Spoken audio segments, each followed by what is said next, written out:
what I'm going to show you right now are just some really simple turning exercises. If you're a seasoned turner, these are really good to get you warmed up before you jump into these kind of legs. And if you've never turned before, these are the kind of things you want to practice on so that you can get your skills honed up perfectly before you jump into that final project.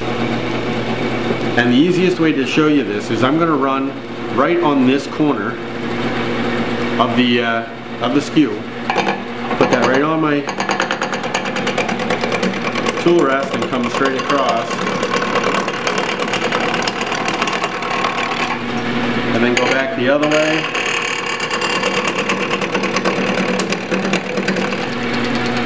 To cut in a pommel, I use the toe of my skew.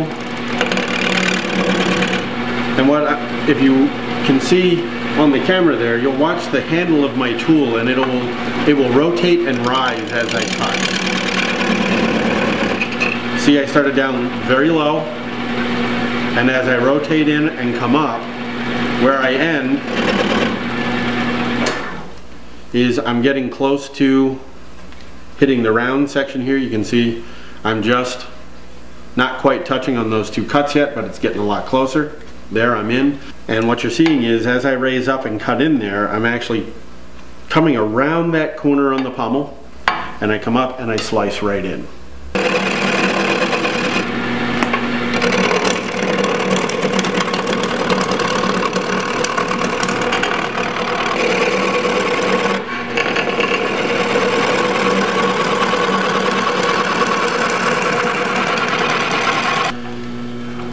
The way that a skew functions the best is when it's up on that corner, like I showed you at the beginning, and it's actually cutting. So if you look, as I move along here, let's see if I can come in from the other side and get a better, oh, there we go.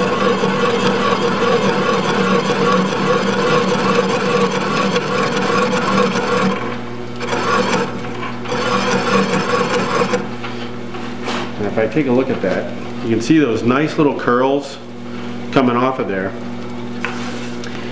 And that's exactly what we're looking for, is we really want this thing to function like a hand plane does. As we slice around there, and this is probably the best way to see it, you can see how the curls are just rolling right off of that cut. If I lay the skew down flat, what I'm doing is scraping, and I'll take it in here a little bit and show you what happens. You're getting all those lots of straight fibers, but if you look at the surface that it leaves behind, it's all torn up. So now that I'm down and round, what I really want to do is take a pencil. Virtually everything we make in spindle turning is either a full bead, a full cove, a half bead, or a half cove. And then there's various combinations of those things. And if you look at the leg, you'll actually see where the areas are that have a full bead that rolls into a half cove, or a half bead that rolls into a half cove, those kinds of things. So the first thing I want to do is just strike a bunch of lines around here. So I'm just going to take a pencil, and it doesn't matter at this point what size distance you have between the lines. This is just a turning exercise. So I'm just going to mark out a whole bunch of different sizes here. And since we only make beads or coves or combinations of full beads and half beads and full coves and half coves, all that, you know, stuff I rambled on about earlier, what we're going to do is we're going to turn this whole cylinder into a series of beads. Now I'm going to set the skew down on this flat surface right here onto the tool rest, and I'm going to have the skew at about a 90-degree angle to the work surface. And you can see where the back of my handle is down low, and I'm just going to move forward until I just make contact with the cylinder, and then I'm going to raise my hand, and I'm using the toe of my skew to do this.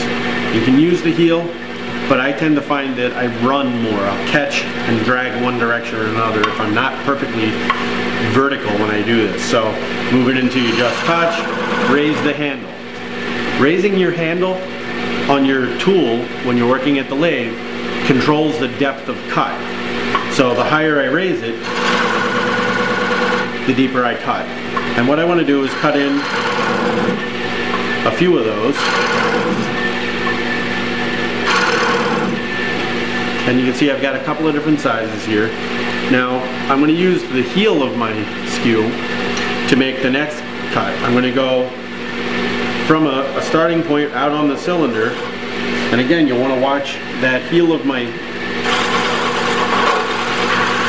handle there, and you can see how I am traveling sideways and up as I roll the skew over to create a half of a bead.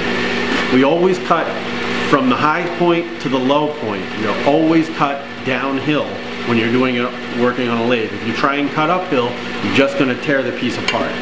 So again, if I start in the middle of this bead here and just roll that